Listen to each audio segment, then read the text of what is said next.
think, act, and prosper.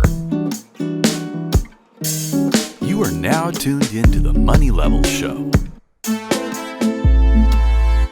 So I kind of want to transition to the risk of recession. I talked with my audience recently about me going more risk off in this current environment. We have the economic impacts of the Russia-Ukraine situation. We have the Fed in a super tight spot with inflation. I mean, inflation numbers came out at 8.5%, but I mean, that's a phony number. And then they raised 25 basis points, and now they're coming out saying they're going to raise 50 basis points. They're going to tighten. Money liquidity is just drying up, and that's what I'm seeing. Mortgage rates are going up. People can't afford as much house as they could before when the interest rates were very low. So what are you seeing as far as recession risk? For me, I'm personally taking some money out of the system. And being, just more conservative and whatnot. What are you seeing as far as recession risks? It could be the economic collapse. It could be the big one. What do you think? I think it's bigger than a recession. I start every letter for my premium service, the paid service, with a quote every month, and then I usually write the editorial around the quote. Not always, but I always, that's the general idea. So April of last year, I believe it was, I quoted Elliot Janeway that the next Great Depression will make the last Great Depression, meaning the 1930s, look like a small technical correction. And if that doesn't scare you, nothing will, because people starved in the Great Depression.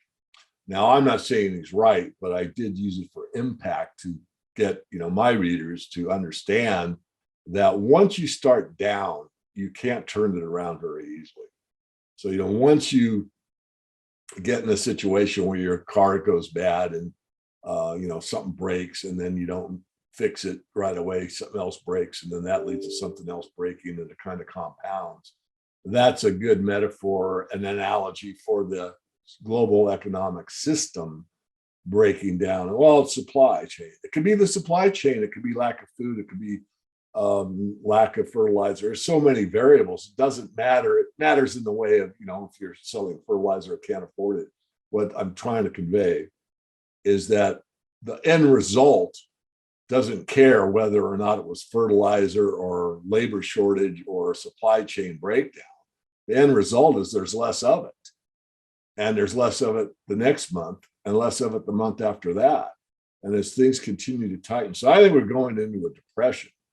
I don't think we're in a recession. And the best thing to do in depression is to be debt-free and be more self-sufficient, which most of us in North America are not. We're used to using one of the best inventions ever, money, to facilitate everything we need. We give our labor for a certain task that we're very skilled at. We get paid according to it, usually. And then we take that vehicle and we use it in the marketplace to get what we need and stuff we want. But that's breaking down.